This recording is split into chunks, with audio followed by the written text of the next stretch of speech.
Selamat malam Bapak Ibu, Saudara-saudari terkasih. Selamat jumpa kembali para sahabat pencinta KKS Santo Yakobus. Malam ini kita akan berjumpa lagi dengan pendalaman kitab suci Sumur Yakub. Malam ini kita akan dipandu renungan dibawakan oleh saudara kita Pak Paulus Kusumojoyo yang ganteng. Mari kita buka pertemuan ini dengan doa. Dalam nama Bapa dan Putra dan Roh Kudus. Amin.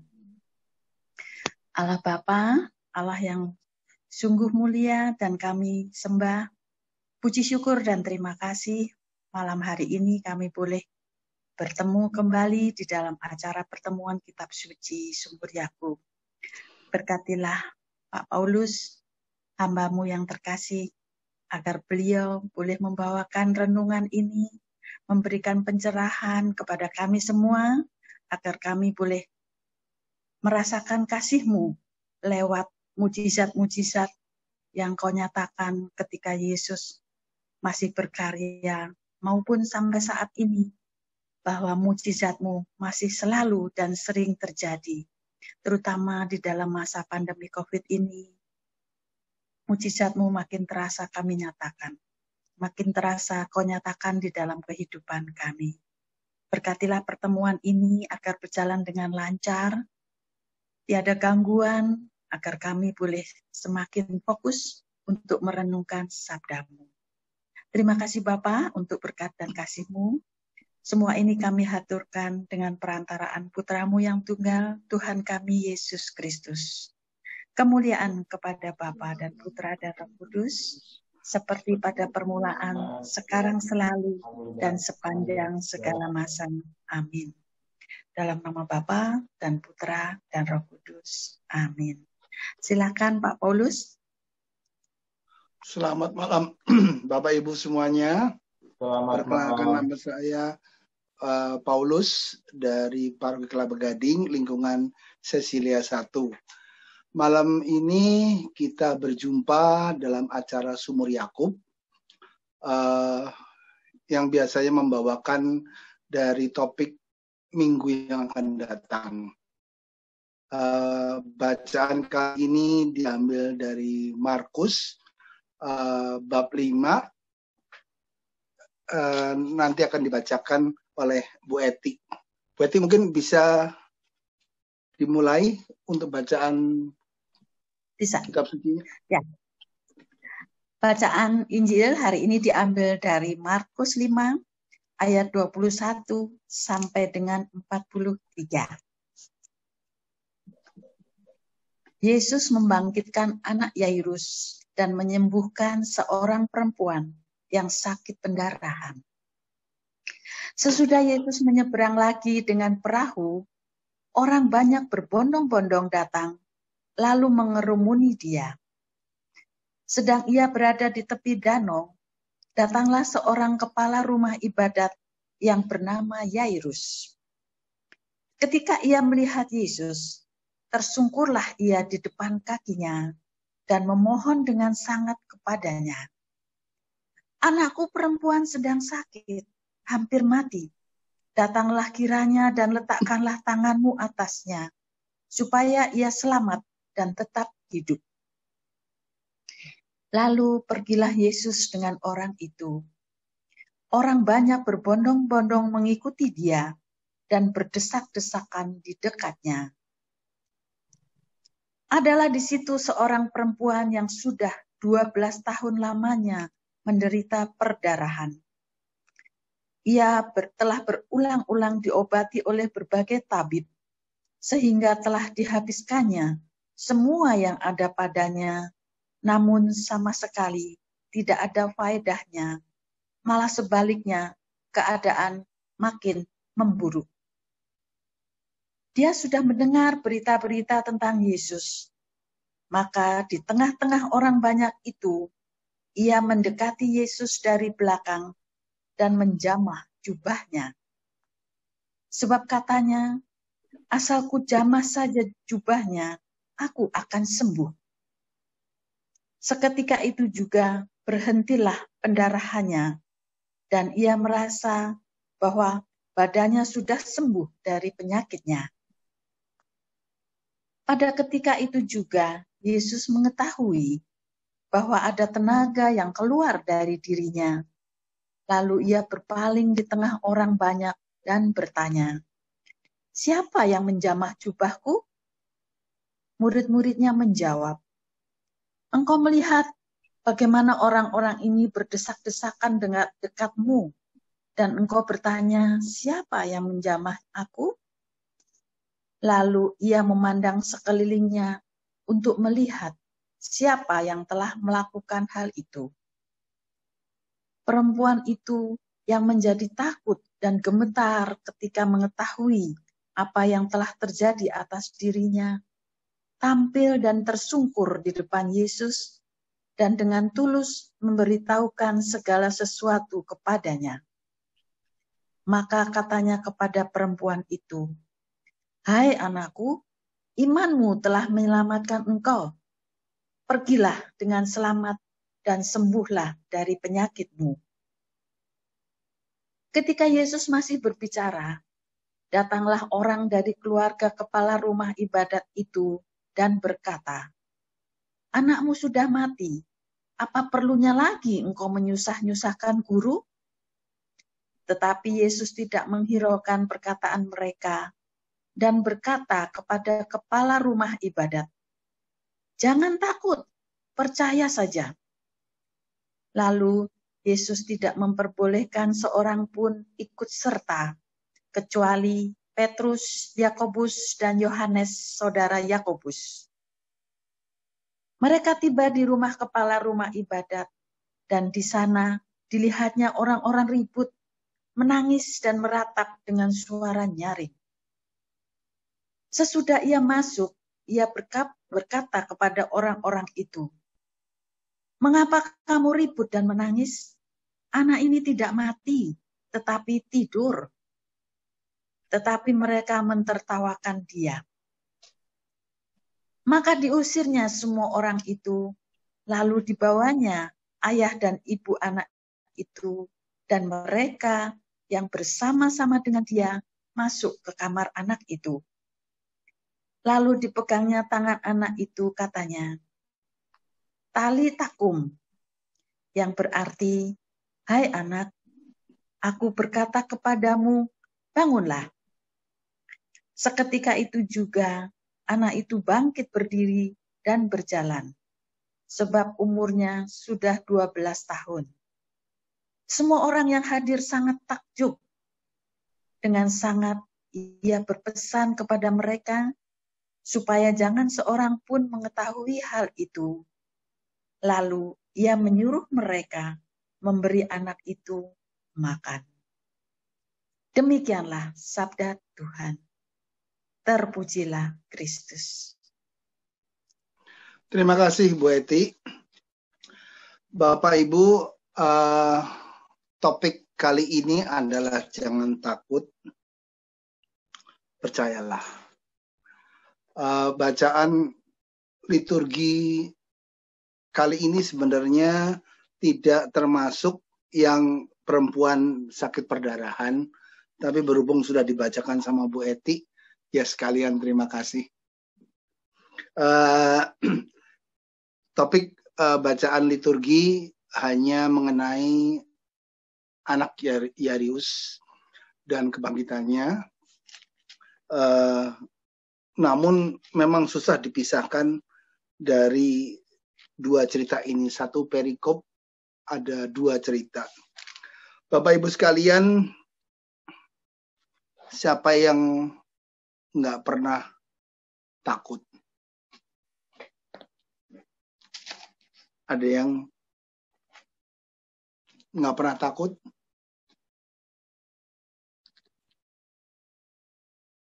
Kalau mau dibuka, buka aja suaranya yang mau menjawab. Siapa yang nggak pernah takut? Nggak ada ya? Nggak ada. Siapa pula yang pernah percaya? Nah, kalau percaya ini, percaya yang seperti apa? Bapak Ibu, kalau saya ingat takut dan percaya, saya ingat saya punya keponakan ada 4. Yang paling kecil kembar perempuan, Caroline dan Catherine. Yang paling kecil Catherine itu gampang takut. Kalau kemana-mana selalu lebih berani Caroline. Kalau jalan-jalan selalu gandeng si Caroline. Sering kadang-kadang mereka dititipkan di sini, sehingga sering kita pergi bersama, terutama waktu masih kecil sebelum pandemi COVID ini. Si Catherine ini yang takut selalu ragu. Tapi kalau ditemani sama Caroline, berani. Dia nggak takut lagi. Tapi kadang-kadang dua-duanya takut. Yang kalau takut terus langsung lari. Ompol. Langsung repotnya minta digendong sama saya. Anak kembar kiri kanan gendong. Saya lupa sharing fotonya, mestinya ada fotonya. Waktu masih kecil mereka lumayan gemuk, terutama Catherine. Kalau udah digendong, mana saya repot, jadi kadang-kadang saya suruh jalan. Kalau jalan yang satu rebutan megang tangan saya kiri dan kanan. Saya teringat bahwa saya sering bilang, takut apa sih? Jangan takut. Udahlah, yuk jalan. Kemana kadang-kadang takut. Waktu itu pernah yang saya ingat ke La Piazza. Kalau Caroline berani, Catherine takut. Terus kalau udah temenin, wah baru dia. Dan pula dengan topik ini, jangan takut, percayalah. Kita takut seperti apa, kita percaya seperti apa. Mari kita masuk dalam pembahasan Injil ini. Di sini diceritakan bahwa ada seorang kepala sinagoga, kepala rumah ibadat, namanya Yairus. Yairus itu mempunyai arti Tuhan menerangi. Dalam adat istiadat Yahudi, suatu sinagoga biasanya dipimpin oleh tim dari 3-7 orang, dan rupanya Yairus ini merupakan kepalanya, dan dia mempunyai jabatan yang lumayan di dalam lingkungannya dia. Nah, mereka sudah dengar apa yang dilakukan Yesus sebelum-sebelumnya. Lalu pada saat itu Yairus mempunyai masalah dengan anaknya. Anaknya sakit. Markus di sini bercerita bahwa anaknya sakit. Kalau cerita yang sama di Matius kita bisa temukan anaknya sudah meninggal. Tapi di Markus ini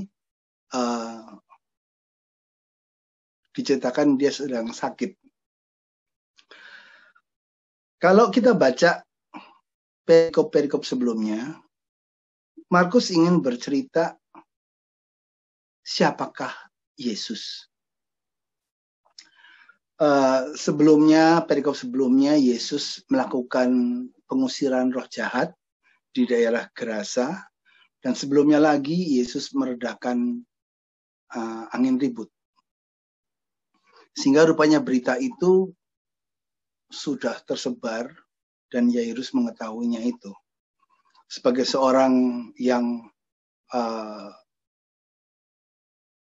tersohor, yang terkenal, dia nggak malu-malu untuk menyembah, memohon, meminta tolong kepada Yesus. Orang Yahudi percaya bahwa kalau orang sakit ataupun meninggal itu didoakan oleh tokoh-tokoh masyarakat dengan tumpang tangan. Mereka percaya dengan menyentuh sebagai suatu saluran berkat. Di sini makanya Yairus minta tolong untuk segera ke rumahnya. Lalu disanggupi sama Yesus. Kalau kita baca, anak perempuan Yairus ini berumur 12 tahun. 12 tahun, kalau kita bertemu angka 12, 7 itu merupakan suatu angka istimewa di dalam kitab suci. 12 biasanya melambangkan suku-suku Israel. Di sini anak perempuan Yairus berumur 12, di mana umur 12 itu di kalangan Yahudi merupakan masa akil balik. Dan di sini dijelaskan rupanya anak perempuan itu umur 12 tahun, di mana biasanya umur segitu sudah mulai ke dalam puber, mulai haid pertama, dan biasanya pada zaman itu anak umur 12 tahun yang sudah akil balik dipersiapkan untuk menikah. Jadi dipersiapkan untuk mempunyai suatu kehidupan. Nah,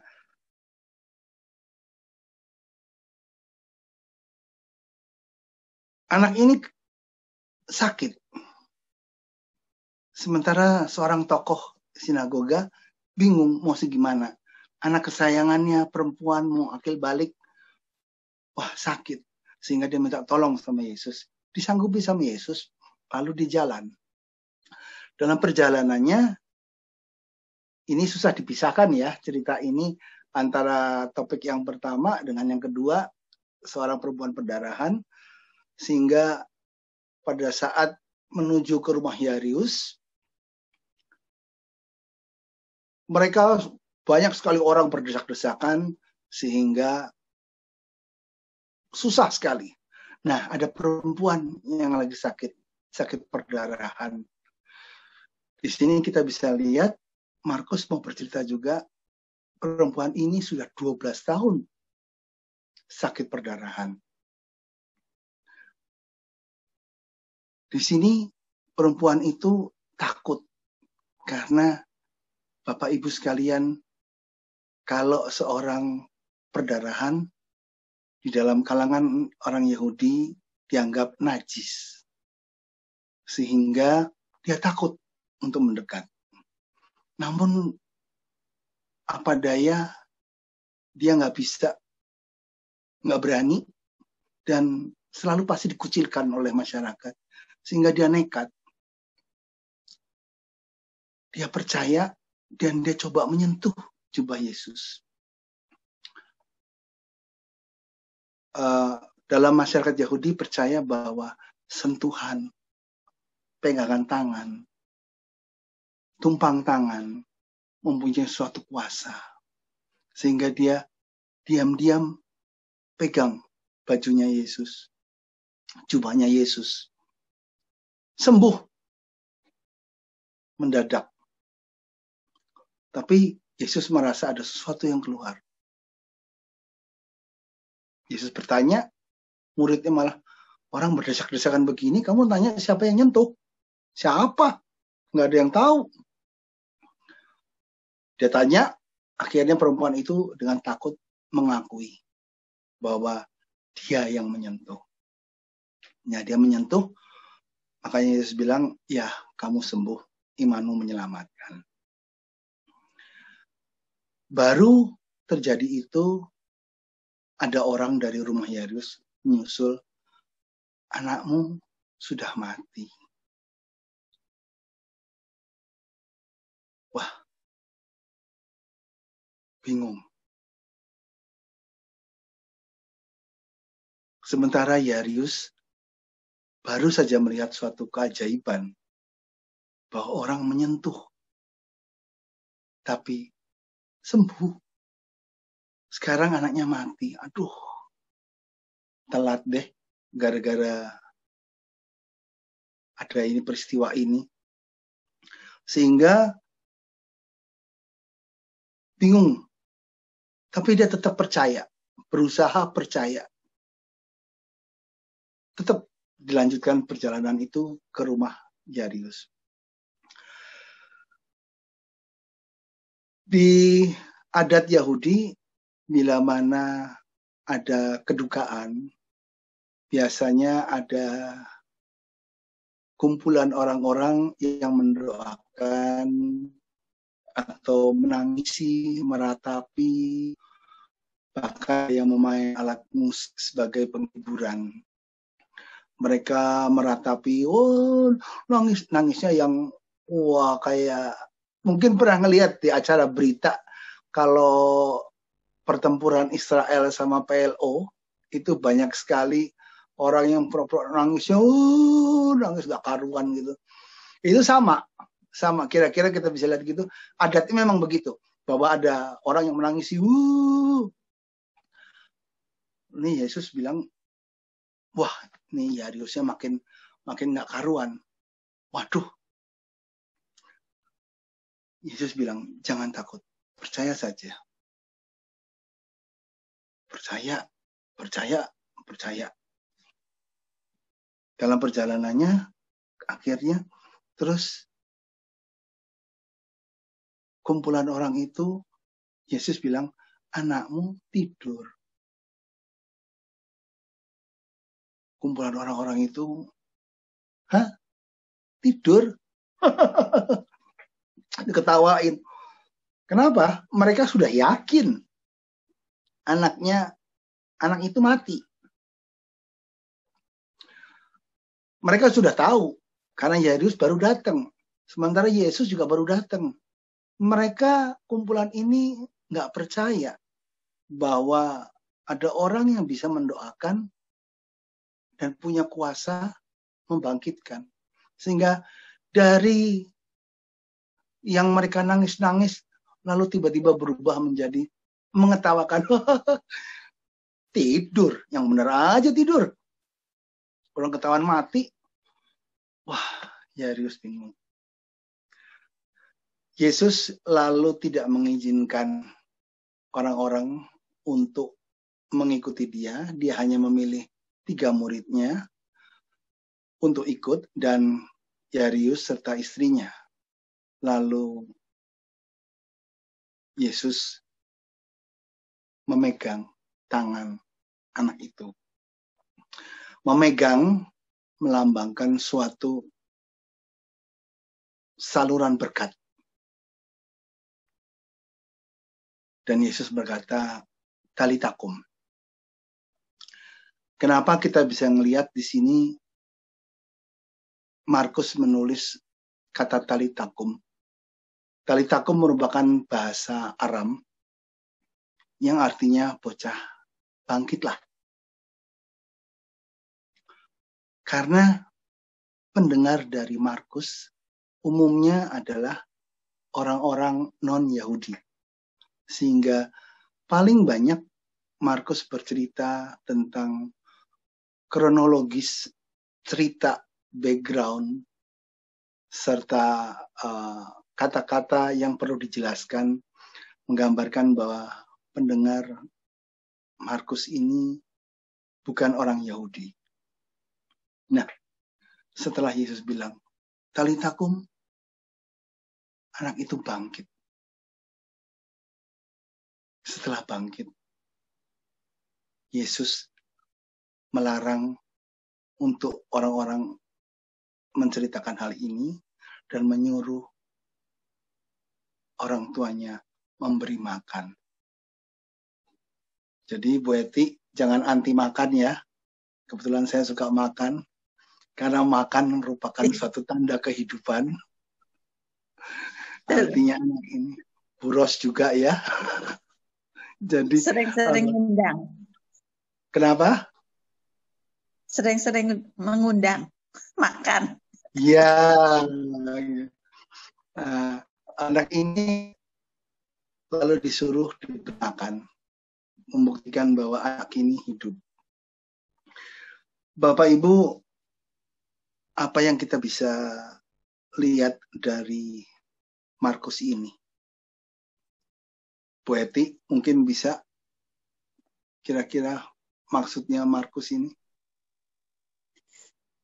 Menurut saya bahwa sesuai dengan judul daripada pertemuan malam ini, ya Markus ingin supaya umat itu Yesus percaya kepada Yesus, bahwa karya-karyanya itu memang nyata, di mana banyak sekali mujizatnya yang penyembuhan ini dilakukan di depan umat bangsa Israel waktu itu, dengan maksud supaya ini loh, Yesus ini benar-benar anak Allah, kok kalian masih nggak percaya, masih ngeyel terus.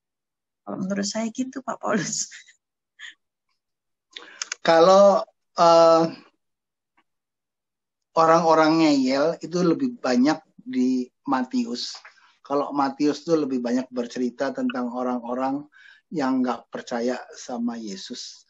Tapi kalau Markus lebih mau bercerita siapa ini Yesus.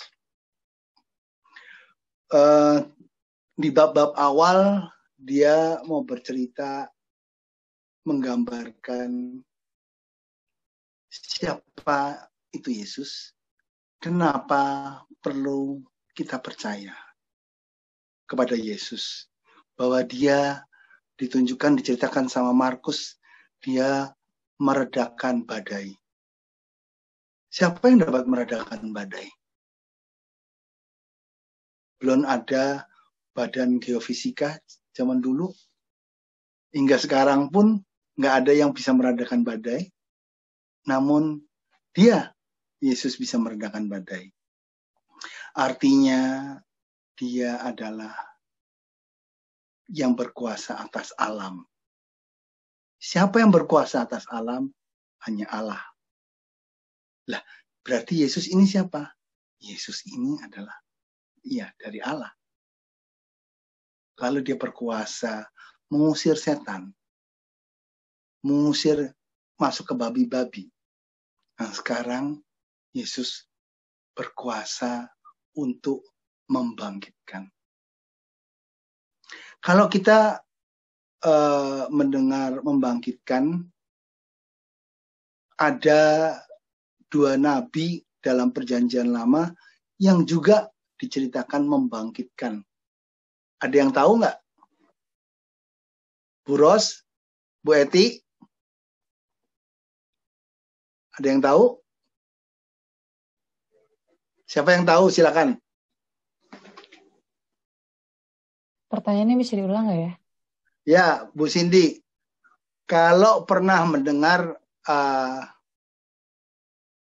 nabi atau tokoh yang membangkitkan dari kematian dalam perjanjian lama, siapa nabi itu? Ada dua. Nabi Elia ya? Betul. Satu.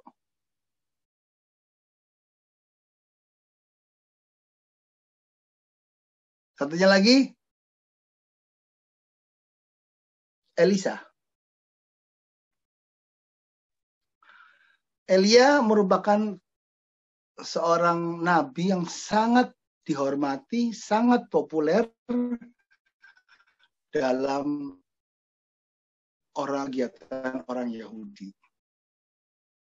Sangat dihormati, yaitu sangat berkuasa, sangat manjur doa-doanya, dan mereka percaya bahwa Allah turut serta dalam kehidupan Nabi Elia dan Elisa. Nabi Elisa merupakan muridnya Elia. Nah, Markus di sini juga mau menggambarkan, nah Yesus ini sama, Allah menyertainya dia, berkuasa atas kematian. Dia bisa membangkitkan. Namun kalau Elia dia tengkurap anaknya kalau Yesus pegang tangannya, menyentuh. Orang Israel percaya dengan sentuhan mujizat dapat mengalir. Dua cerita ini sebenarnya Yesus melakukan sesuatu yang najis. Dia bersentuhan dengan perempuan perdarahan, dia bersentuhan dengan orang yang sudah mati. Namun Markus tidak mau membahas soal ini. Markus mau melihat siapa Yesus. Kenapa dia bisa bilang, jangan takut, percayalah, percaya saja.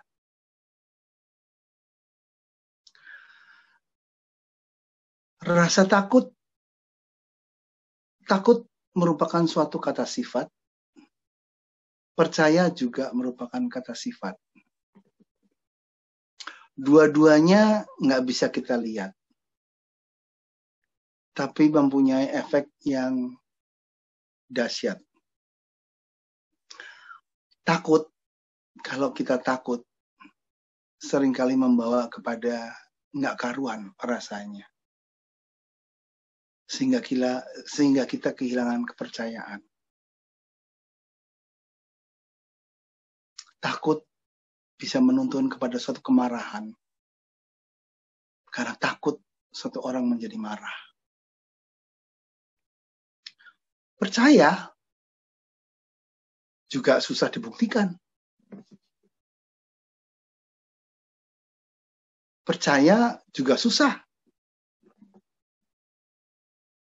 Percaya harus dikembangkan.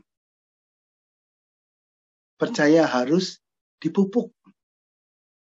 Kalau kita lihat cerita ini, Markus mau melihat bahwa kepercayaan Yairus sempat tertunda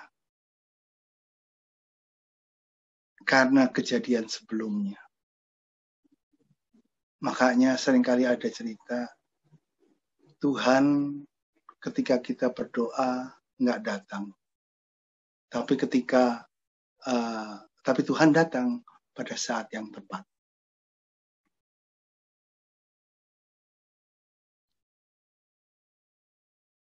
Seringkali dalam hal ini digambarkan bahwa iman Yairus perlu dikembangkan. Menghadapi godaan-godaan sekeliling yang mentertawakan, membuat nggak percaya. Makanya Yesus bilang, jangan takut, percayalah. Kira-kira demikian. Bapak Ibu sekalian, kalau rasa takut, saya kenal seseorang, punya teman ya. Teman saya itu aktif di organisasi dan seringkali aktif mengadakan Zoom. Teman saya, kalau saya sering cerita sama beliau, sering banget dia takut, sering banget dia nggak pede. Dia nggak tahu gimana. Bahkan kebetulan seringkali dia harus ikut membantu dalam suatu kegiatan secara aktif. Tapi dia takut. Seringkali jadi dia bingung, seringkali dia dapat masukan-masukan yang kurang tepat dari orang-orang sekelilingnya. Tapi anehnya, kalau dia sudah bisa, baru dia bilang, Tuhan itu nyata, Tuhan itu ada, Tuhan itu baik. Saya senang mendengarkan itu. Karena memang rasa takut itu seringkali membuat suatu kekacauan di dalam diri kita. Sehingga kita tidak tahu harus bagaimana. melakukan apa. Teman saya itu bingung. Harus gimana? Kadang-kadang dia diminta untuk membantu kegiatan Zoom. Dia rada gaptek, nggak tahu gimana. Tapi dia tetap jalan. Tapi yang saya paling suka, dia selalu bilang, wah, Tuhan itu sungguh baik. Tuhan itu membantu. Nah, percaya. Percaya itu harus kita pupuk. Tanpa kita kembangkan, kita pupuk, percaya itu nggak akan ada.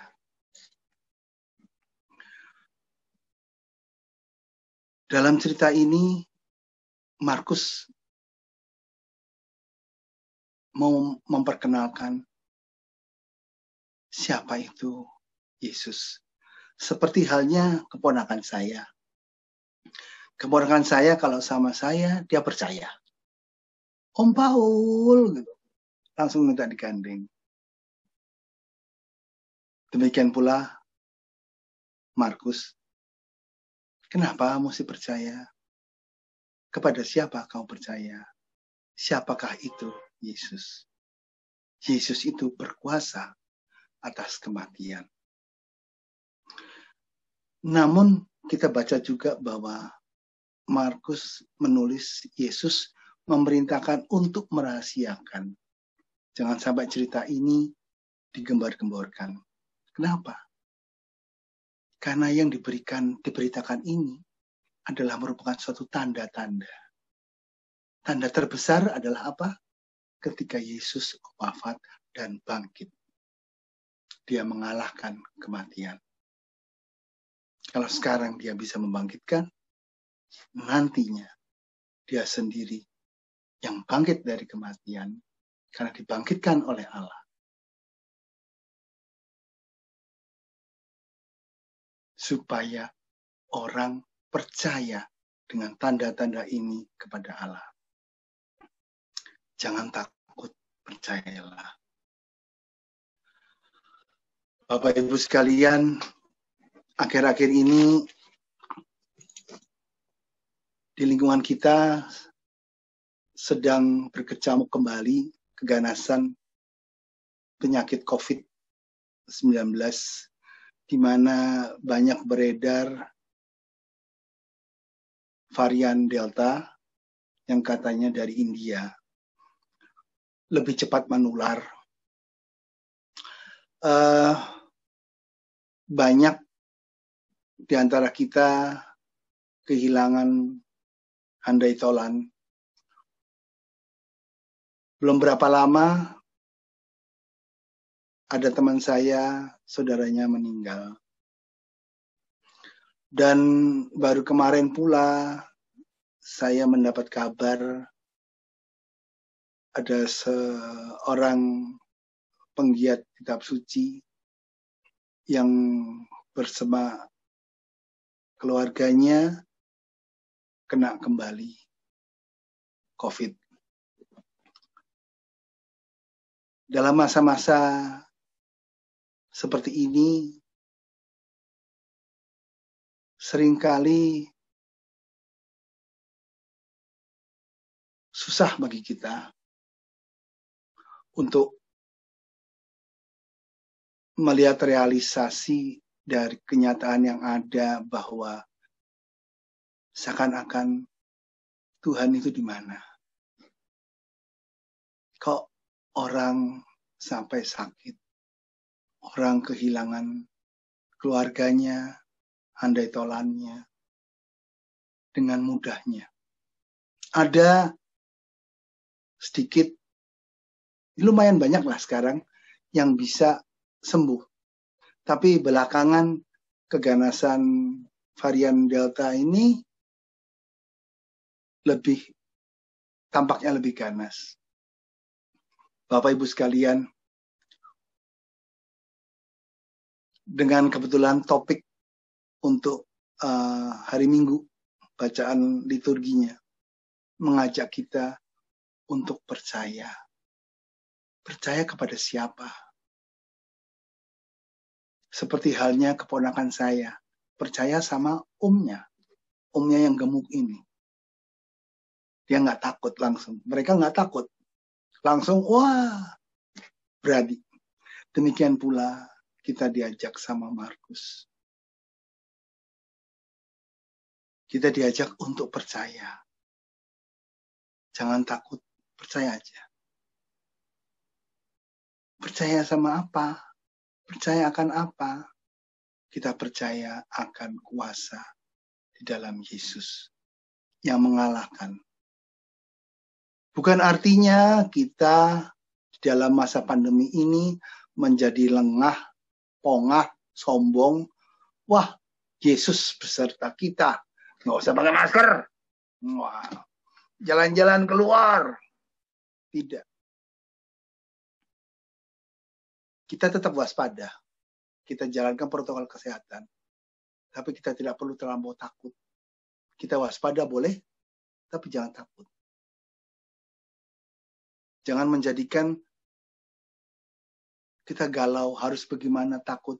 Saya ada juga teman yang begitu ketakutan. Habis ketemu ini, wah takut. Saya nggak tahu kalau dia ternyata sakit, jadi bingung. Kita menjadi punya kekhawatiran yang berlebihan. Seperti kata Yesus di dalam Markus ini. Jangan takut. Kenapa? Kalau kita masuk ke dalam suatu ketakutan, semuanya jadi kacau. Kita percaya, namun juga tetap waspada. Jangan lengah dalam menyikapi pandemi ini. Kita percaya bahwa nggak selamanya badai. Badai itu pasti akan berlalu. Siapa yang bisa meredakan? Yesus. Melalui Yesus kita percaya, kita sebagai orang beriman, orang Katolik, bahwa ini semua nanti akan berlalu. Yesus berkuasa mengalahkan itu. Dia mampu mengalahkan kematian. Dalam bacaan ini juga Markus bercerita bahwa anak kecil itu, anak perempuan yang 12 tahun itu, dia bangkit. Kum, talita kum. Kum bangkit. Mau menggambarkan bahwa dari kondisi kematian, bangkit. Bangkit adalah suatu sikap siap. Siap melayani. Jangan kita juga lupa bahwa seringkali dalam kondisi yang demikian, kita itu seperti perempuan yang sakit perdarahan. Kita tersedot energi kita. Kita lelah.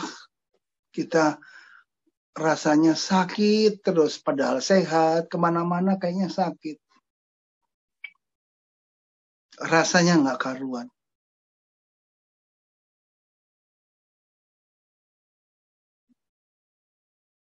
Namun, dengan sentuhan, sembuh. Anak umur 12 tahun, anak Yairus ini, kita bisa gambarkan sebagai Anda dan saya. Yang dibangkitkan dari kematian. Siap untuk melayani. Siap di dalam segala hal. Jangan patah semangat. Kita maju bersama. Jangan pula kita terlalu menghiraukan seperti dalam cerita ini, seperti orang-orang yang mentertawakan. Berita-berita tentang oh ini sakit, oh ini mati. Jangan menjadikan kita sebagai pribadi yang menjadi takut. Kalau di dalam Markus, Yesus tidak mengizinkan itu. Hanya orang tertentu untuk melihat mujizat itu. Bahwa kalau kita yakin, kita percaya, mujizat itu akan terjadi dan tetap ada. Jadi Bapak Ibu sekalian, kiranya bacaan kali ini, bacaan liturgi ini, sungguh pas dengan kondisi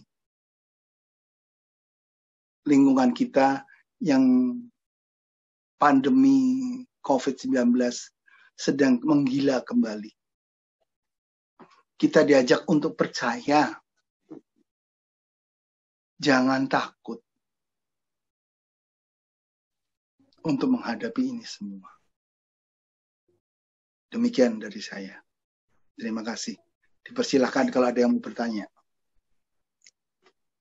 Terima kasih Pak Paulus untuk renungannya, pencerahannya, dan memberikan semangat buat kita untuk tidak takut walaupun COVID sedang meradang.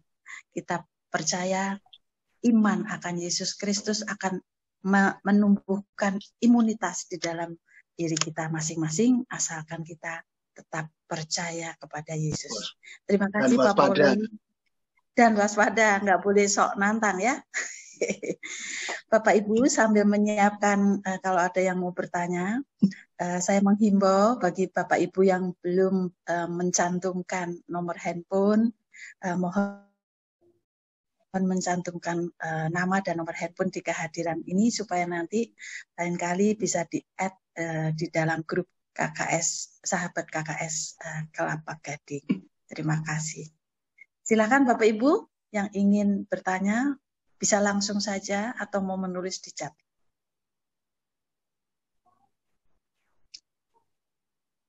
Udah pada jelas? Kalau enggak nanti saya tanya loh. Atau yang mau sharing juga dipersilakan. Boleh, silakan. Mungkin ada yang mau sharing.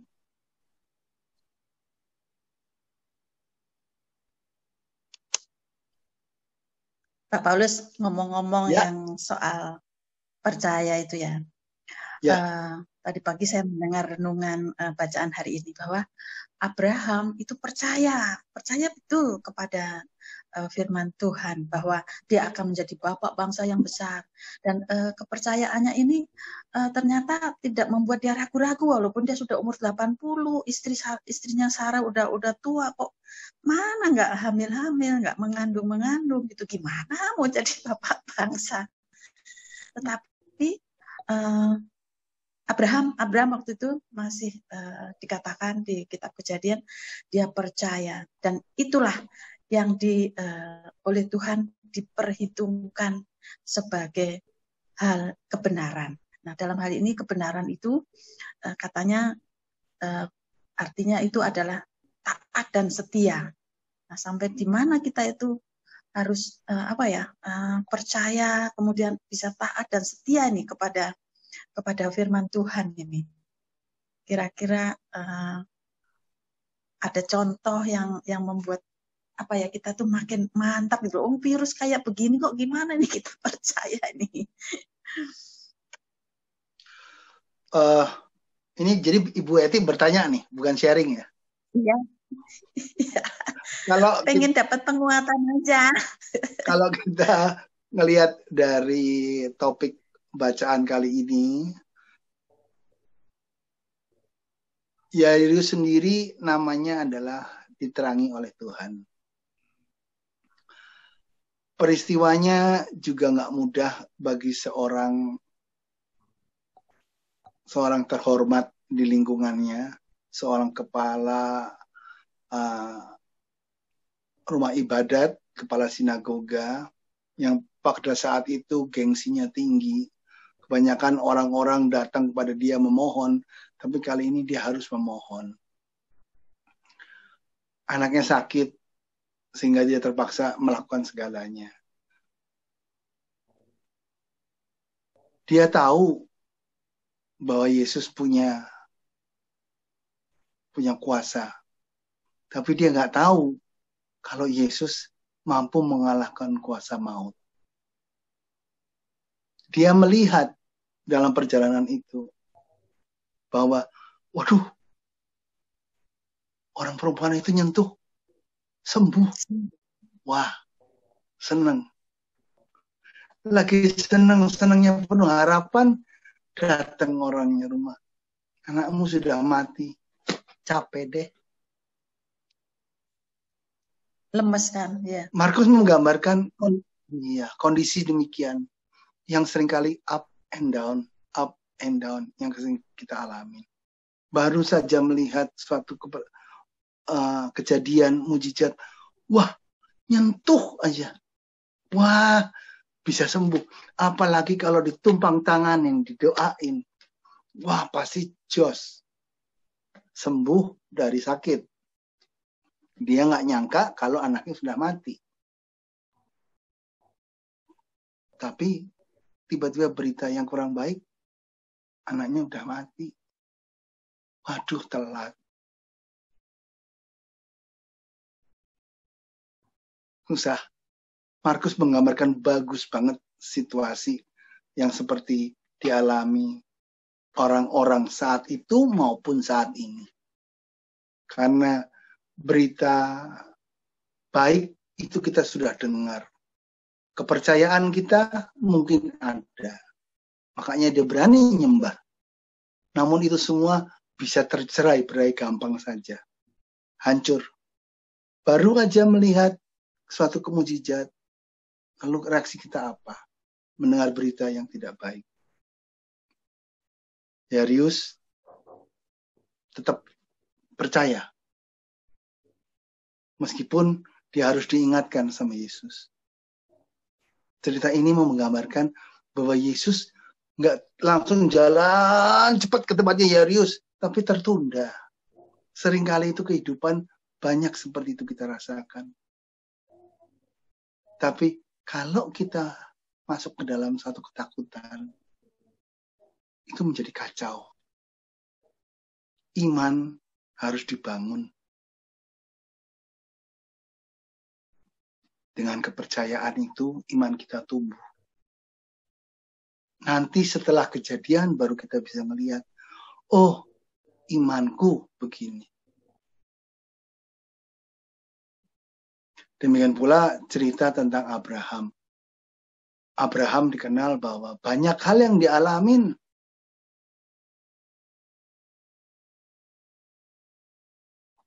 Susah dipercaya. Istrinya sudah tua. Tapi dikatakan bahwa akan hamil. Istrinya pun sampai tertawa. Oh, kamu nanti anaknya namanya Ishak. Karena kamu ketawa. Semua hal-hal yang dialami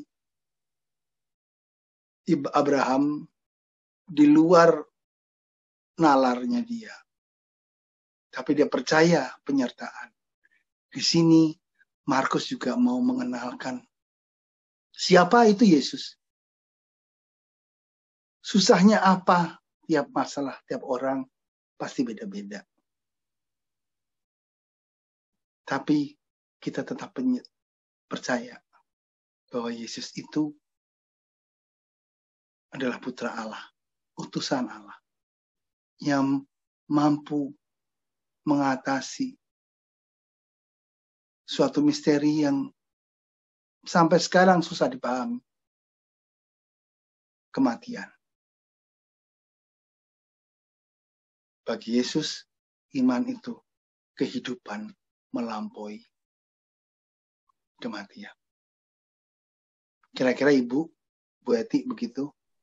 Ya, terima kasih Pak. Jadi intinya ketika kita percaya, kita juga harus membangun iman dengan kesabaran dan kesetiaan untuk tetap berharap. Begitu ya Pak ya? Oke, terima kasih Pak. Ini sudah ada yang raise hand nih. Cindy Kencem mau bertanya? Silakan. Silakan Bu Cindy. Harus buka kamera atau gimana? Boleh.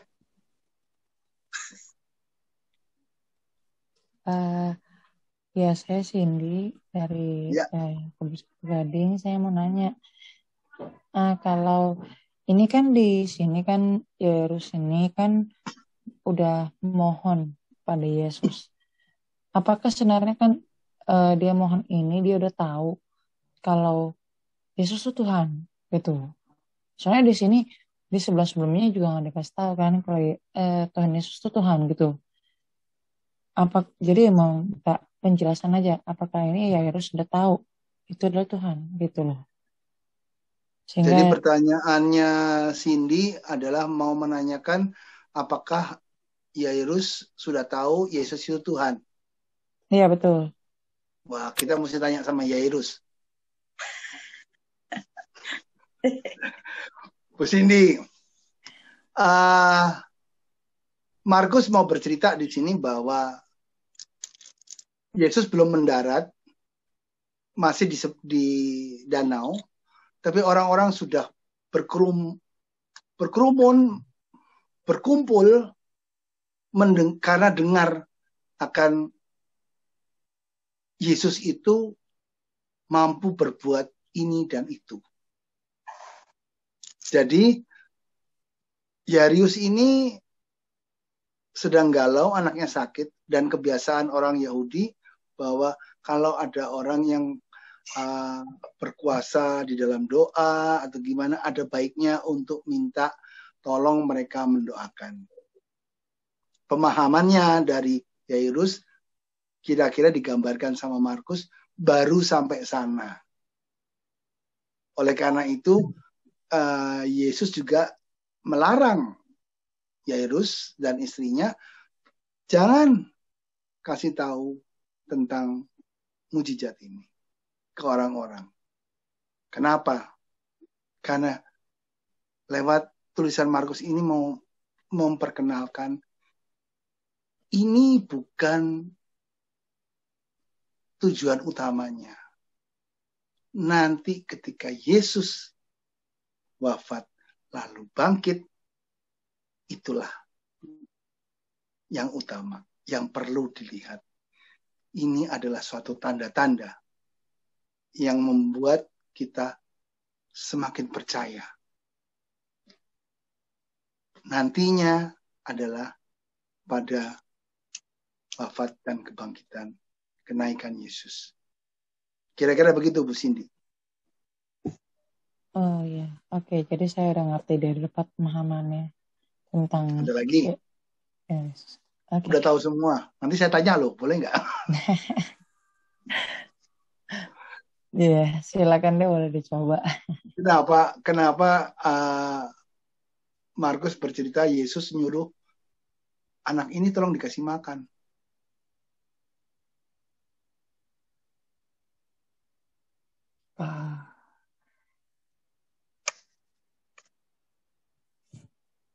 Saya. Ada yang ingin menjawab, Cindy? Atau yang lain ingin menjawab? Makan itu tanda kehidupan. Nah, kalau pandemi berakhir kita makan-makan ya, Bu Cindy.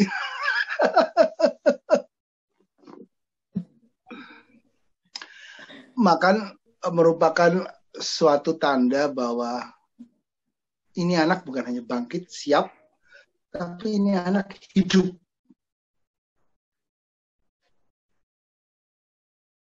Kira-kira gitu, Bu Cindy. Tadi saya mau ngomong itu tapi takut salah. Nggak apa-apa, kenapa takut? Takut nanti ditagih saya suruh ngajak makan ya?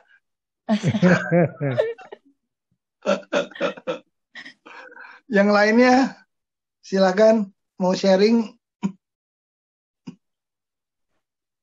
Pak Paulus, saya mau sharing. Pak Toto, silakan. Waktu anak saya yang kedua berumur kira-kira 2 tahun, di pipinya itu ada sedikit benjolan kecil. Terus waktu itu kan saya masih di Semarang.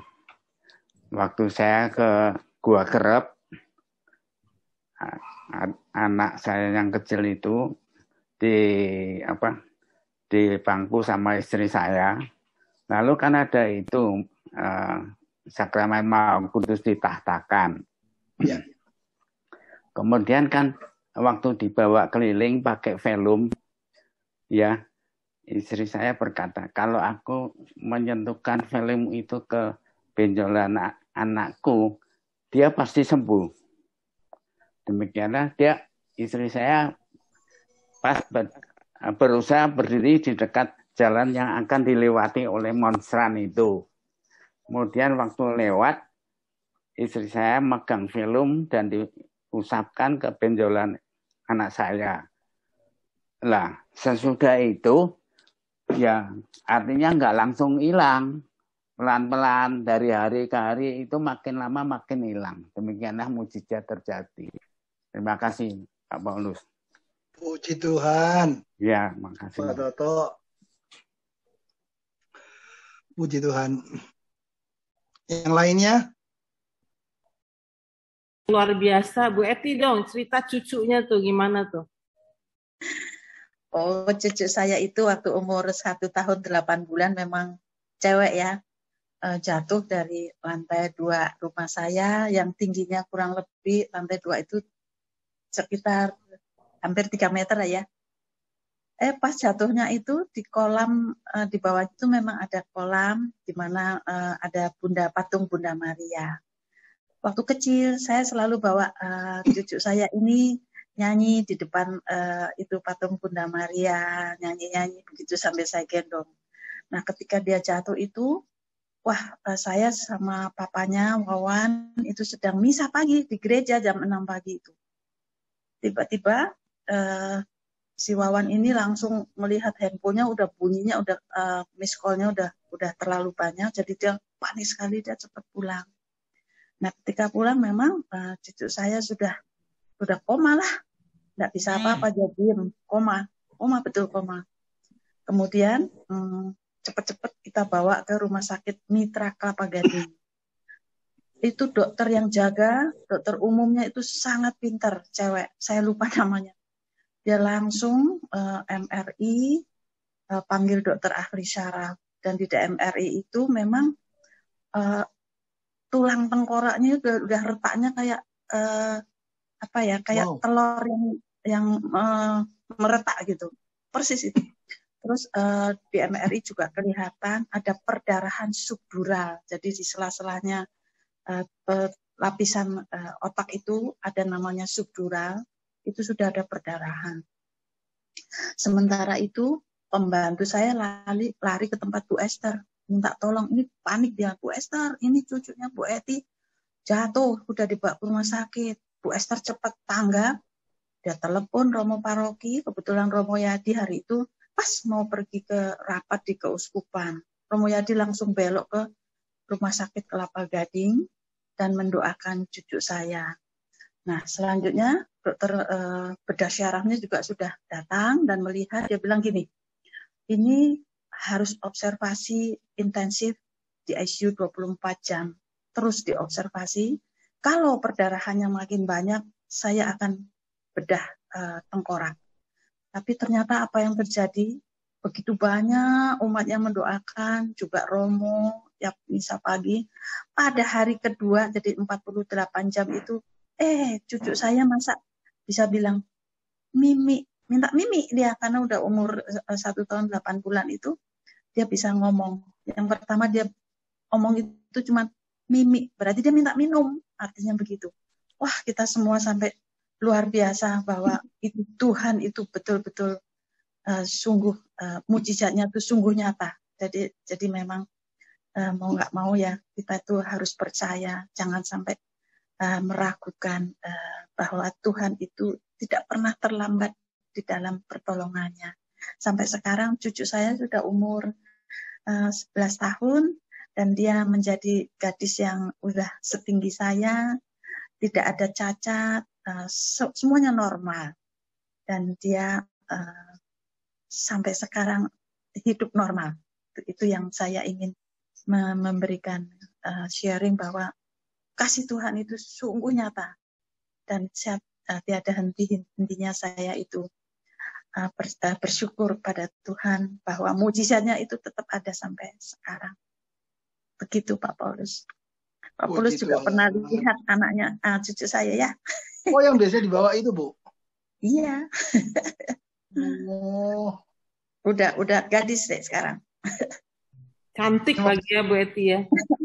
Ya, waktu itu di depan rumah ya, Bu? Yang lagi di ngerjain tugas itu ya? Iya, ya itu si Feli. Itu mujizat luar biasa. Puji Tuhan, terima kasih Tuhan. Yang lainnya mungkin ada Pak Toto, ada Bu Eti, yang lain mungkin.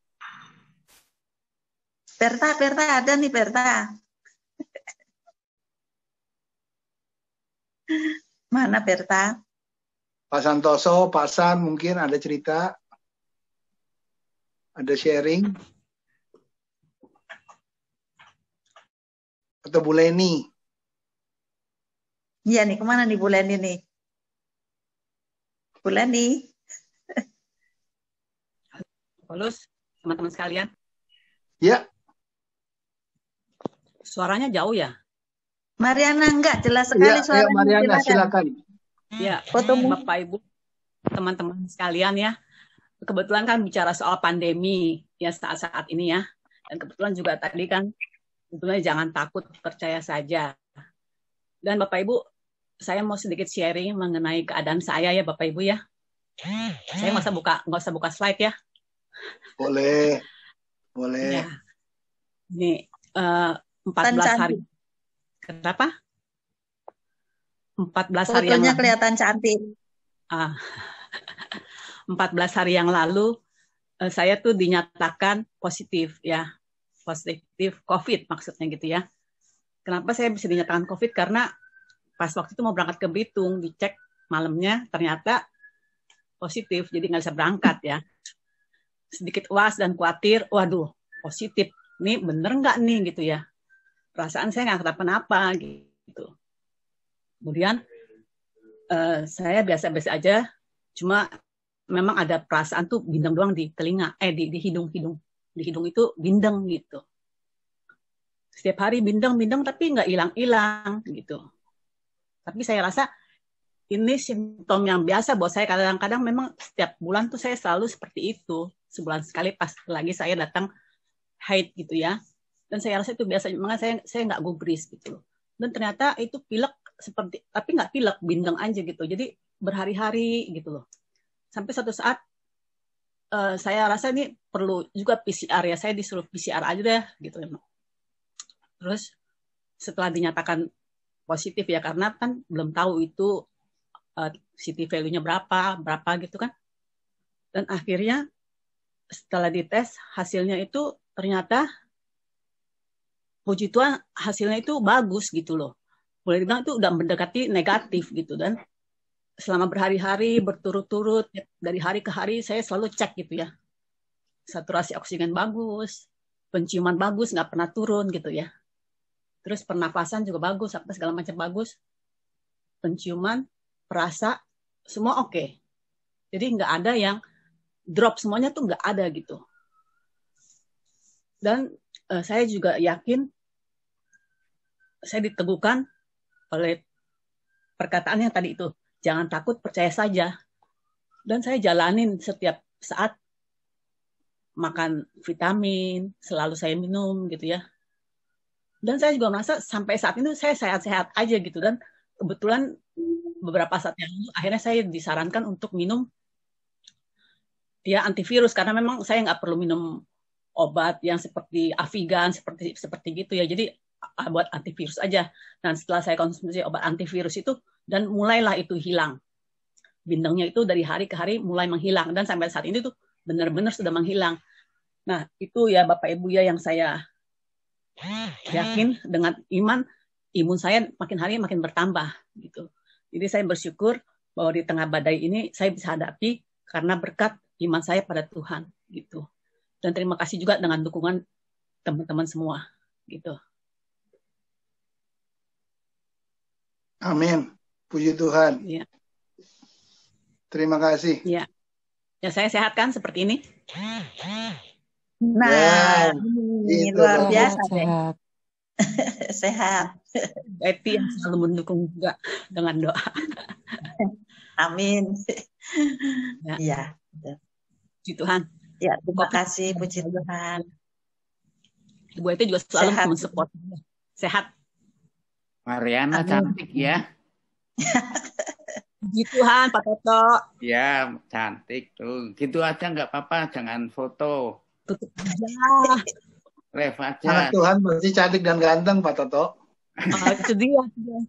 Tadi, Amin. tadi Mariana ngomong penciumannya, aku pikir kalau mencium Paulus pasti sembuh tuh. Virus, Pak. Enggak. Virus. Virusnya sembuh langsung itu Namanya mah. tadi Bu Cindy mau sharing mungkin.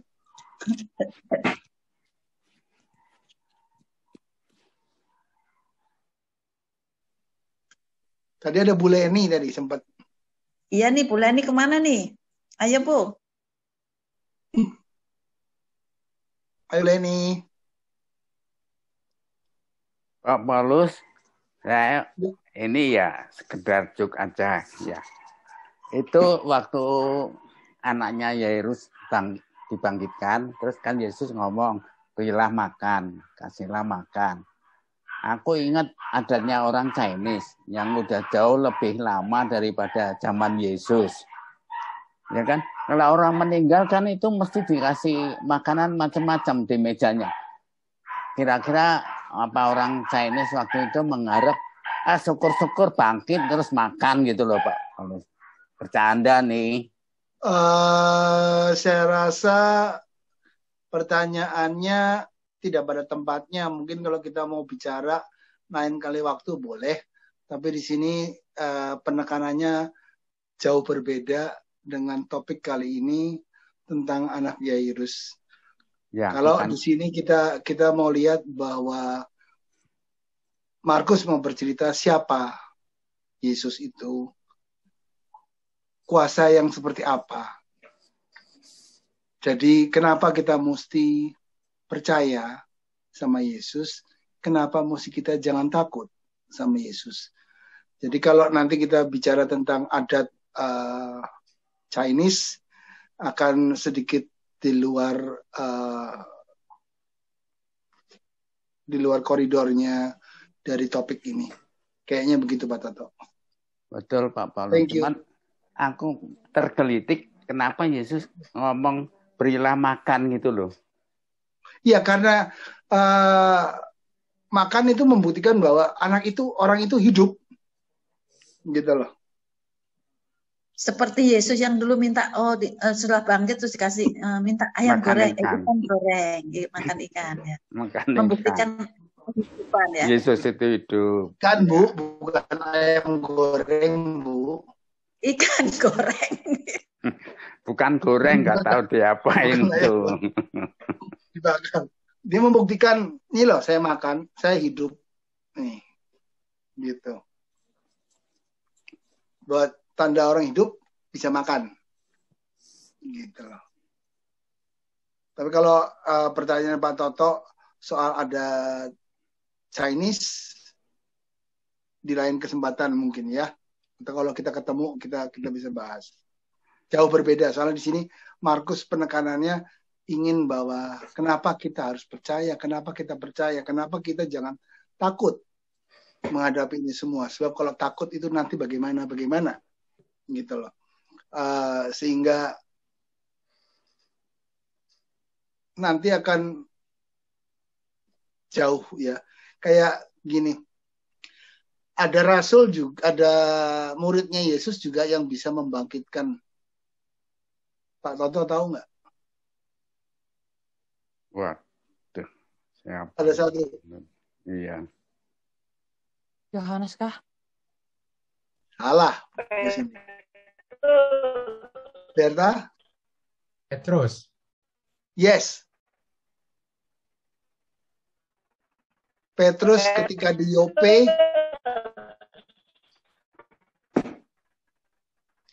Yope, dia membangkitkan Tabita.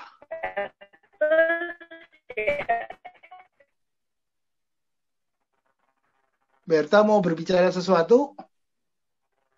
Dia putus-putus loh, Pak.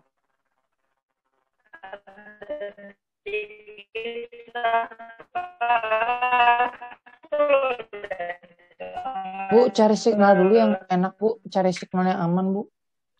Ya, suaranya tidak kedengeran, Berta. Di mute dulu, Bu Rosita. Ya. Saya boleh menegaskan nggak? Kayaknya kalau dari pernyataan Pak Paulus mungkin nadanya seperti ini kali ya. Yesus minta berilakan. Saya sekalian mau nanya gitu ya. Apa itu? Berta di mute dulu aja, Berta. Nggak bisa.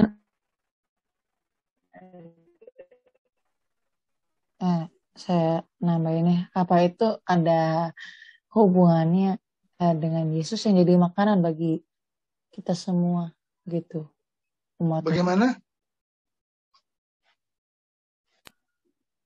Apakah Yesus minta orang itu berilah dia makan?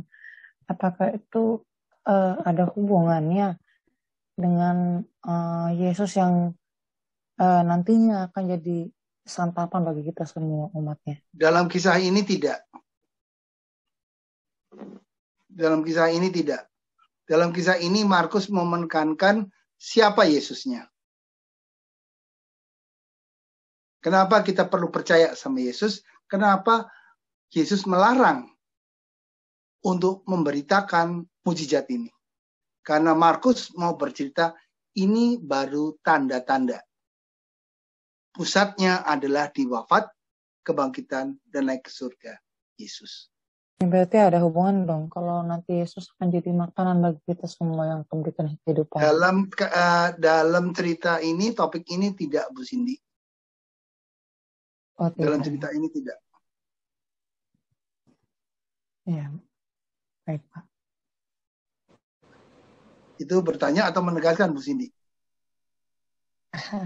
Mau nanya dan sekaligus menanyakan dan menegaskan sih gitu. Oh, jadi udah tegas sekarang. Ya udah. Pak. Yang lain mungkin Ibu Mary G. Paulus. Ya. Silakan. Saya baca tadi perikop tentang soal Markus ini.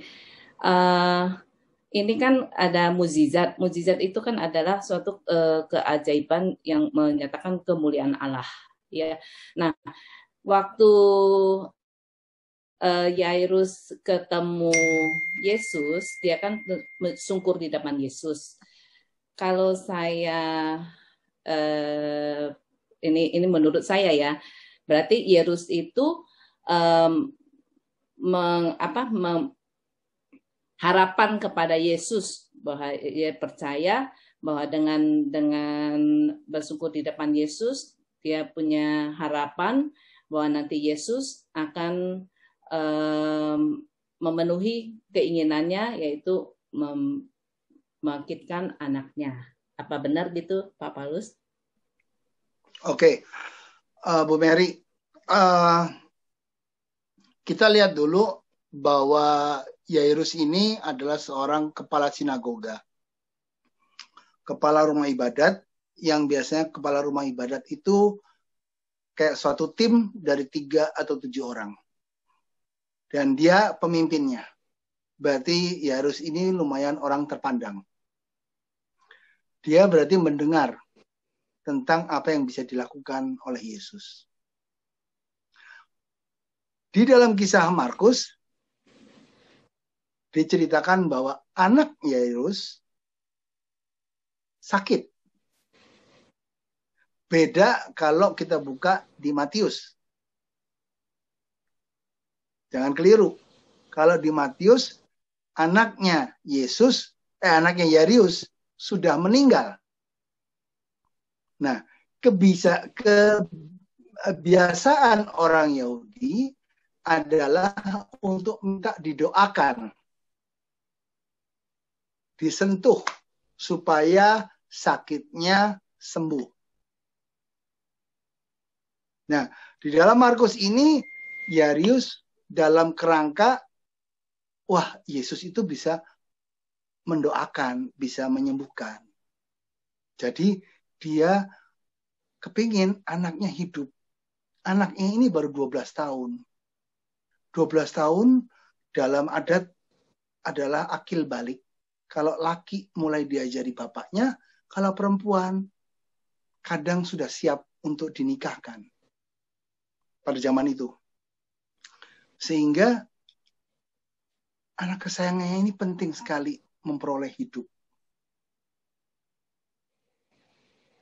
Dan sini Markus mau melihat bahwa demikian pentingnya anak perempuannya ini sehingga Yairus yang seorang terpandang mau tersungkur menyembah Yesus.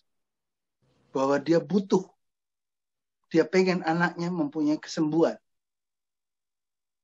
Tapi dia belum tahu bahwa anaknya akan mati. Nah, dia ketemu, Yesusnya jalan, oh udah senang. Tapi giliran ketemu senang, ya elah, ada suatu peristiwa. Tapi dia kaget, waduh, orang nyentuh aja bisa sembuh. Wah, anakku pasti sembuh. Datang orang. Anakmu udah mati, nggak usah repot-repot manggil Yesus. Markus mau menggambarkan ada suatu harapan, kaget, posisinya terus kayak drop, jatuh. Lalu tanpa dia nggak tahu gimana, demikian pula orang-orang lain mentertawakan bahwa anakmu nggak mati, anakmu tidur. Orang pada ketawa. Yang bener aja. Kita disewa untuk nyanyi-nyanyi, untuk nangis-nangisin. Kita udah lihat dia mati, udah meninggal. Kok dibilang tidur? Ini orang gimana? Karena nggak ada yang percaya. Demikian pula mau digambarkan betapa tidak mudahnya kondisi Yairus pada saat itu. Seringkali kita ditempatkan posisi yang sama. Tapi perintahnya Yesus cuma gampang. Jangan takut, percaya saja. Iya, percaya yang gimana? Gitu loh. Jadi Markus di sini lumayan membawa suatu kisahnya pada suatu penggambaran yang agak detail. Kalau kita mengalami kayak gitu pasti susah. Yang satu menyentuh baju, nanti anaknya Yairus dipegang tangannya. Talitakum. Kum, bangkit. Nggak ada yang percaya bahwa Yesus akan membangkitkan. Tapi Markus mau bercerita bahwa kuasa Yesus dapat dari siapa? Siapa yang bisa membangkitkan? Demikian pula nantinya rasulnya Petrus pun bisa membangkitkan. Kuasa siapa? Kuasa ilahi. Kalau dalam perjanjian lama ada Elia dan Elisa, di Yesus pun ada. Karena Tuhan menyertai. Kira-kira gitu Bu Mary. Berarti kesimpulannya Pak Paulus, berarti Yairus itu percaya dan juga mempunyai harapan, dan Yesus membangkitkan, menumbuhkan harapan Yairus itu karena iman dia percaya. Jadi kalau kesimpulannya itu iman yang menyelamatkan gitu ya Pak Paulus. Kalau yang perempuan perdarahan,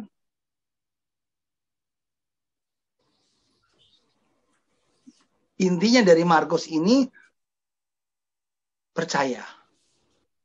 Siapa itu Yesus? Dia punya kuasa. Karena kalau kita baca topik-topik sebelumnya, perikop sebelumnya, Yesus meredakan badai, Yesus mengusir orang kerasukan. Terus dalam topik perikop ini sebelumnya ada 2 cerita, orang nyentuh bajunya sembuh. Sekarang anaknya, Yairus, bangkit. Jadi siapa itu Yesus? Ini masih dalam awal-awal dari Injil Markus yang bercerita tanda-tanda siapa itu Yesus. Kenapa perlu kita percaya sama dia? Kira-kira yang mau diarah sama Markus demikian. Gitu Bu Mary. Oke, terima kasih Pak Paulus. Yang lainnya? Ya, Paulus. Terus?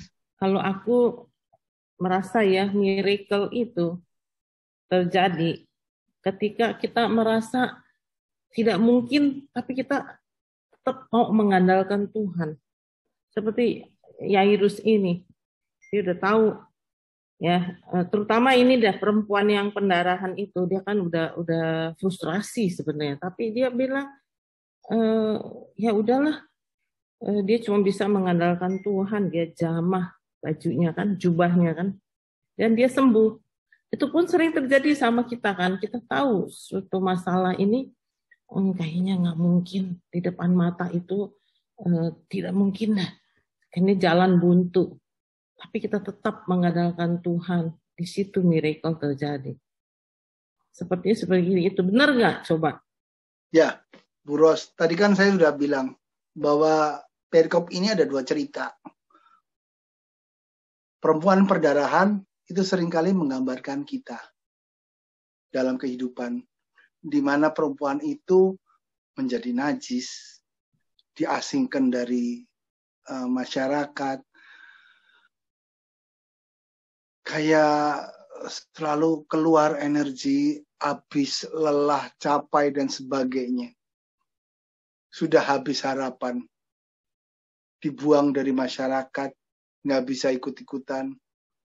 Tapi kepercayaannya dia pengen sentuh aja. Yang mana sebenarnya kalau dia nyentuh, orang yang disentuh najis. Tapi dia nekat. Jadi makanya cerita Markus ini bisa digambarkan perempuan perdarahan itu kita semua. Seringkali dalam kondisi di masyarakat kita lelah luar biasa, kita dikucilkan, kita outcast, kita kayak odol yang diperes sampai kering, sampai nggak ada isinya, dipelodot, habis semua ada, nggak tahu mesti bagaimana. Tapi anak perempuan Yairus itu seperti Anda dan saya. Semuanya itu karena ada kehadiran Tuhan Yesus dalam kehidupannya. Ketika kita langsung mau percaya, kita ambil bagian, kita sentuh, keajaiban itu pun terjadi. Lewat suatu sentuhan.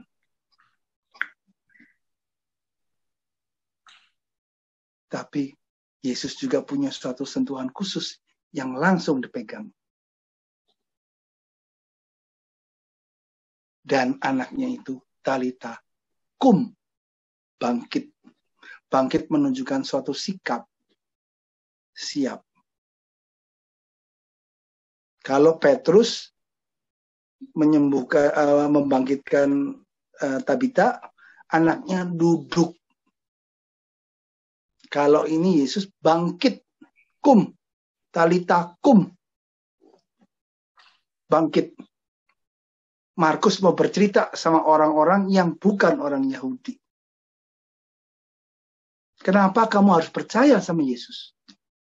Siapa itu Yesus?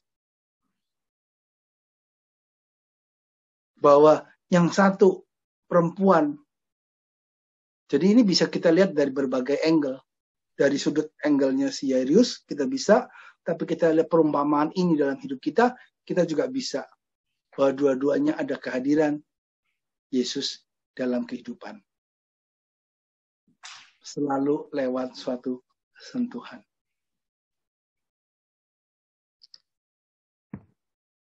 Gitu Bu Ros.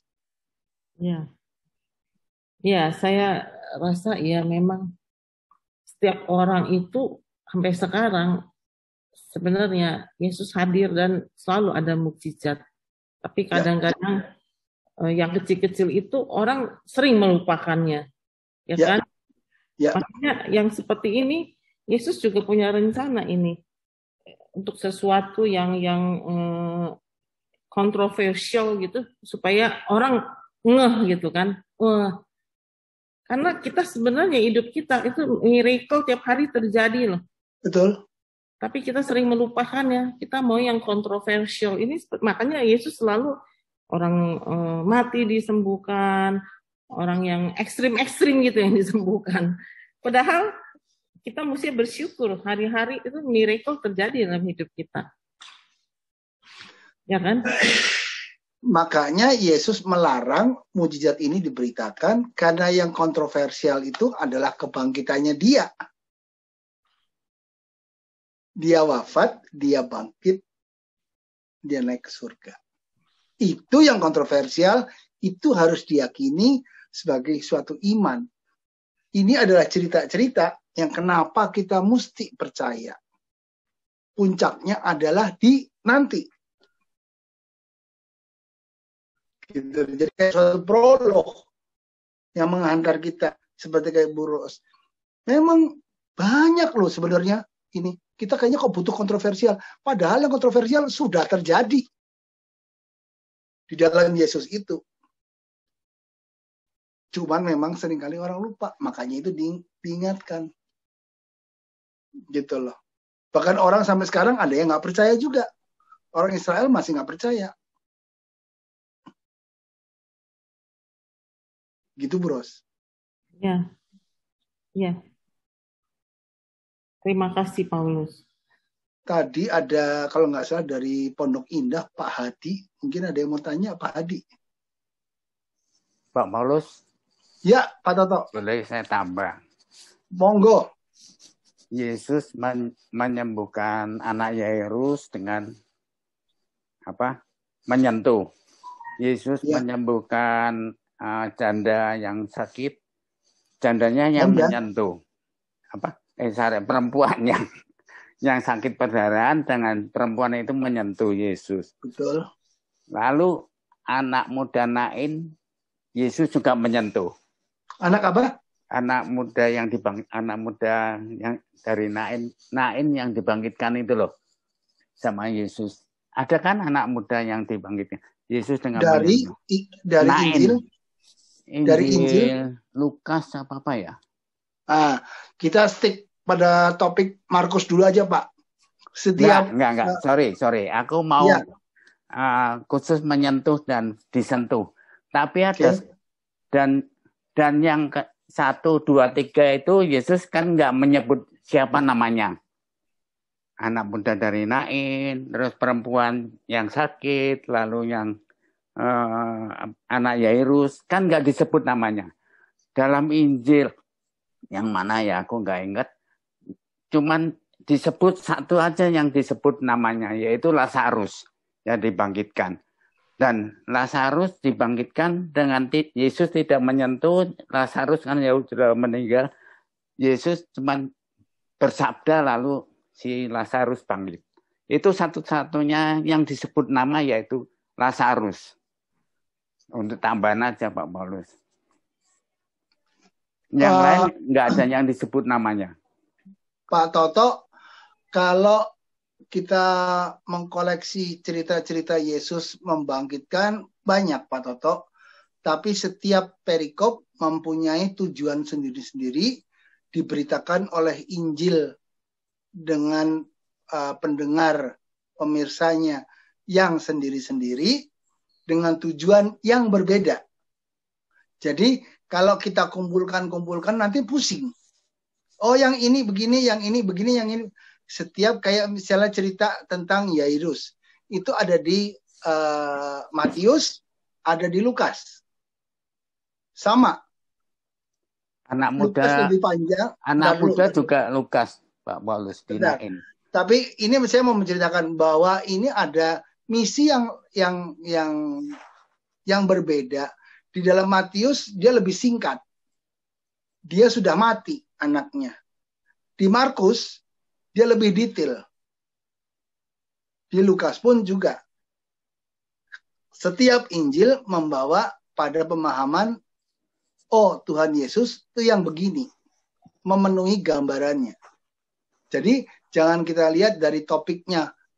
Oh membangkitkan, semua membangkitkan di pukul rata. Tidak bisa demikian. Tujuan dari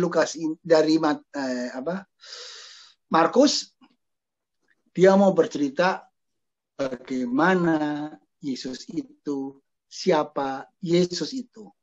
Kalau Matius, dia mau bercerita, kamu itu nggak percaya ya, orang yang sudah bisa membangkitkan. Beda lagi ngelihatnya.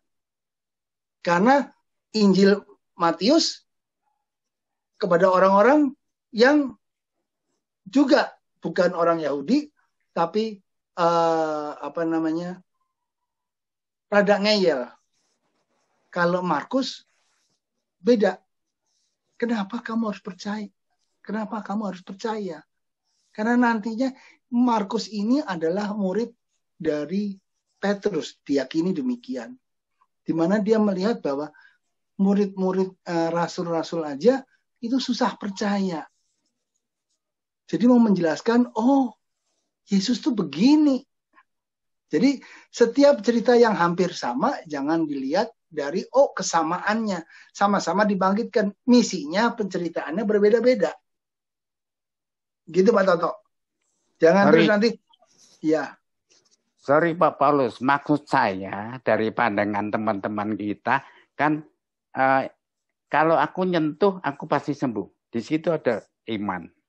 Kalau aku disentuh, ya kalau Yesus menyentuh yang sudah meninggal, dia pasti bisa bangkit. Di situ ada iman.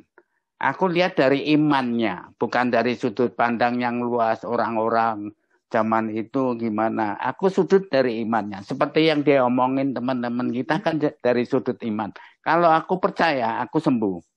Gitu loh. Cuman tadi yang aku nambahin, yang disebut nama itu cuman sekali, yaitu Lazarus. Dan Lazarus kan juga tidak disentuh dan juga tidak, Lazarus kan sudah mati kan berarti tidak bisa menyentuh. Saya lupa itu arti ada. Nama Lazarus, tapi Lazarus itu ada orang yang dibangkitkan kalau nggak salah. Pokoknya ada arti namanya. Ya, ada artinya. Kenapa cerita itu terus bahwa Lazarus dibangkitkan. Lazarus sudah matinya udah jadi busuk. Sudah 4 hari ya. Lazarus itu Allah menolong. Udah 4 hari loh. Ya. Dan kalau di sini penekanannya dalam cerita ini, cerita Markus ini, bahwa ada sentuhan. Karena Markus mau bercerita orang Yahudi itu percaya ada kuasa di dalam persentuhan. Lah ya itu. Aku maksud itu bukan sudut pandang. Markus mau cerita tentang kuasa Yesus gini. Aku lihat imannya. Ya. Tapi Markus di sini mau bercerita bahwa ini loh, bahwa orang Yahudi itu percaya. Kan ini Markus diberitakan kepada orang-orang non-Yahudi. Jadi ini loh orang Yahudi itu percaya kalau disentuh atau nyentuh bisa sesuatu terjadi. Jadi ada suatu iman, ada suatu pengharapan. dengan suatu sentuhan. Tapi intinya sebenarnya mau dilihat Markus, bahwa semua itu terjadi sentuhan kalau bersentuhan dengan Yesus di dalam iman kita. Intinya begitu, Pak. Ya, Siapa makasih Yesus? Pak Paulus. Thank Makasih. you. Oke, masih ada lagi teman-teman, Bapak Ibu? Pak Hadi yang dari Pondok Indah itu mungkin ada Silakan. sharing. Iya. Silakan Tadi Pak ada Hadi. Pak Hadi dari Pondok Indah. Terima kasih atas kesempatan ini. Saya merasa dihargai dan malam ini cukup. Gambarnya mana Pak Hadi? Ya. Fotonya, videonya di Foto on. gantengnya mana? Loh. Oh, supaya. Nah, ini sama ibu ibu sekarang. Lagi sendirian. Jadi saya senang sekali mendengar dan cocok buat saya karena untuk mempunyai iman yang kuat itu adalah setiap saat selalu saya ucapkan, ya Bapa, ya Tuhan Yesus, ya Roh Kudus, kuatkanlah imanku. Karena kalau sebagai manusia biasa, itu sering saya mempunyai iman yang kurang kuat. Tetapi pada malam hari ini, saya merasa diingatkan supaya memiliki iman yang kuat. Karena iman yang kuat itu bisa menyembuhkan. Terima kasih atas kesempatan ini dan terima kasih atas renungan yang diberikan oleh Pak Paulus tadi. Terima kasih Pak Hadi. Pak Hadi kalau tadi lihat topiknya adalah jangan takut, percaya saja. Jadi kenapa tadi awal saya bilang kenapa jangan takut? Karena kadang-kadang takut itu bisa membawa kita nggak karuan. Menjadi kita takut, menjadi kita terus marah, menjadi galau, bercampur baur nggak karuan. Immunity kita justru menurun. Kalau dalam hal ini, dalam masa pandemi, malah merugikan kita, gitu loh. Pandemi kita imunitas kita menjadi turun, gitu loh.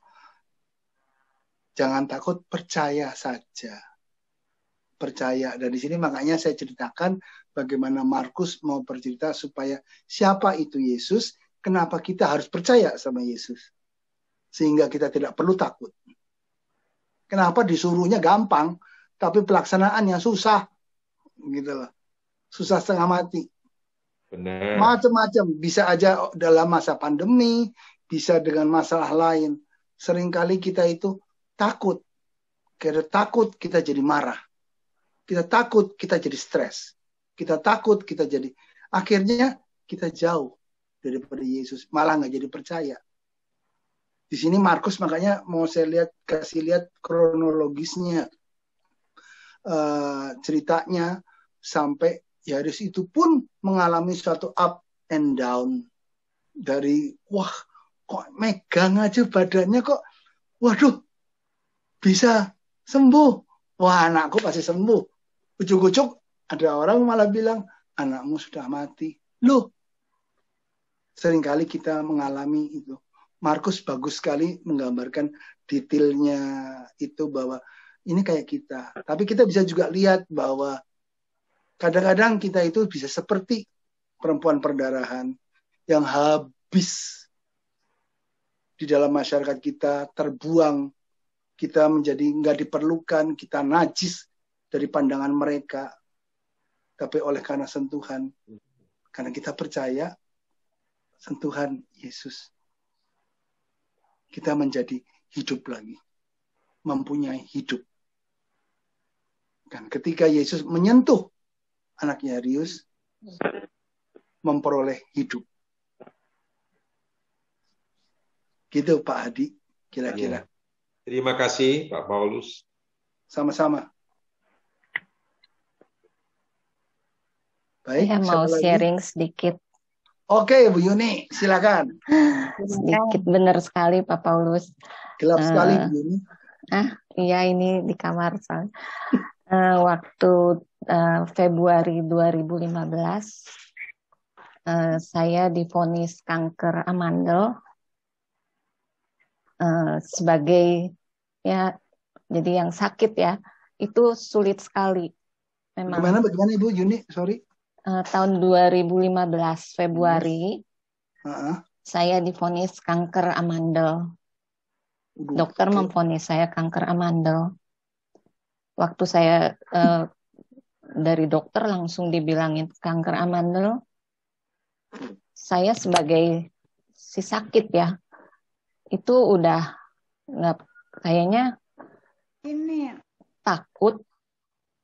Udah gimana sih orang yang divonis kanker nggak bisa mikir apa-apa. Tapi saya bersyukur waktu itu suami saya bilang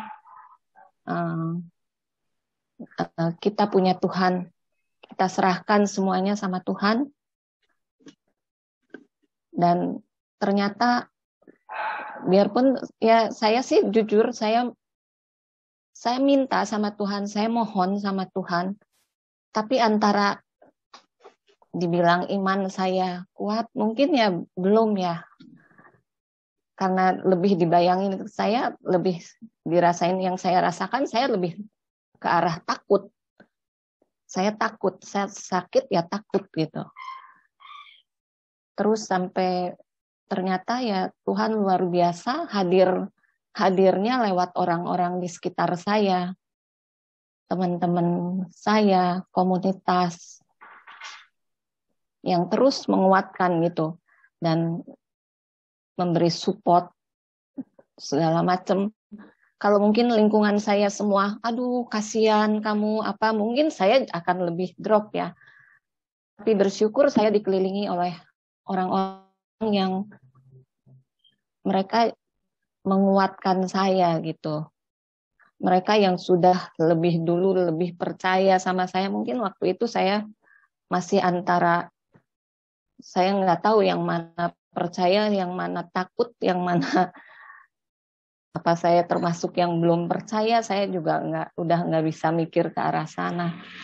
Tapi Tuhan hadir lewat orang-orang di sekitar saya dan saya bisa berjalan terus. Ketemu Bu Ros juga luar biasa. Saya yang nggak tahu apa-apa, saya cuman Katolik KTP. Saya diajak ke sini, ke situ, belajar ini gitu. Saya bilang saya nggak bisa, saya nggak ngerti apa-apa. Tapi Bu Ros itu yang ayo ikut gitu. Ya puji Tuhan. Walaupun sampai sekarang masih up and down saya ya. Tapi puji Tuhan memang kalau kita percaya, Tuhan itu pasti akan kasih jalan. Gitu aja, sedikit sharing dari saya. Cerita dong sambil lewat, gimana bisa sampai sembuh. Udah malam soalnya sih. Kelamaan. Ya panjang sih 1 menit ceritanya. aja. Ya luar biasa memang Tuhan itu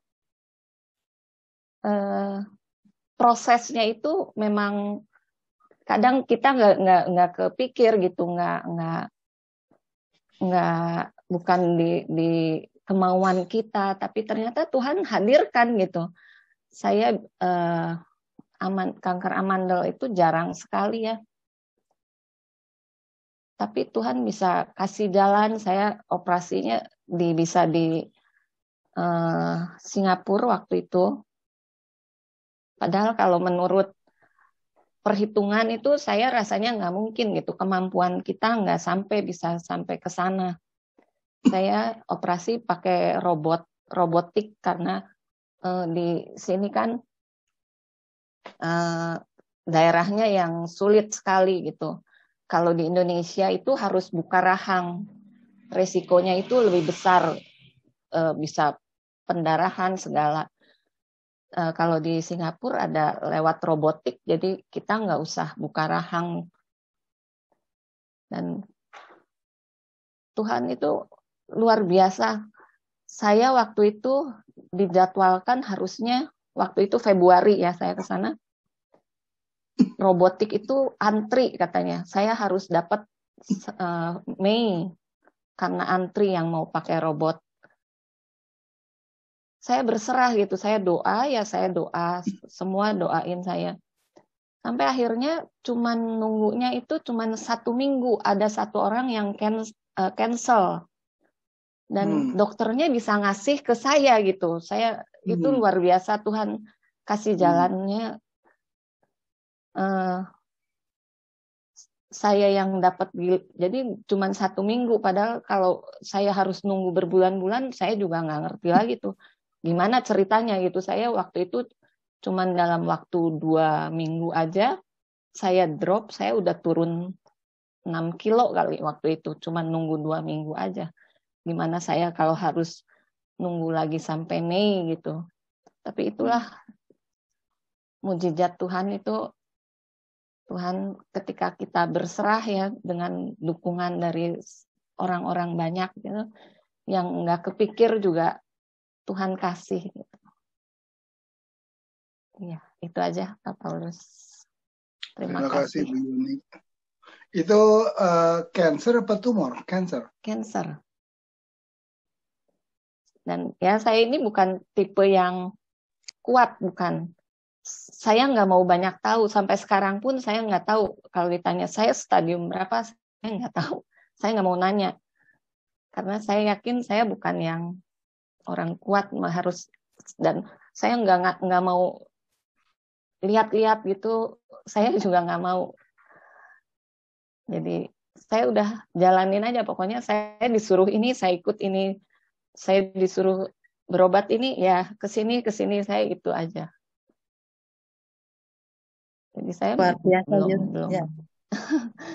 berserah. Luar biasa ya ketika berserah Tuhan bekerja ya. Betul Bu Eti, ya luar biasa. Kadang saya jadi nggak kepikir kalau menurut perhitungan gitu, menurut kita saya nggak mungkin gitu bisa sampai bisa operasi di sana, bisa ini, tapi ya Tuhan kasih gitu. Puji Tuhan ya. Tuhan tahu KKS membutuhkannya ya, Bu Eti. Ya, saya waktu itu diajak Ciros KPKS. Saya bilang, saya pegang Alkitab aja nggak pernah, Ci. Saya bilang, saya baca Alkitab aja, saya nggak pernah. Bu Ros bilang, Ciros bilang, Tuhan nyari bukan yang udah jago, katanya. Justru nyari yang belum bisa. Saya ingat banget yang Ciros bilang begitu. Betul.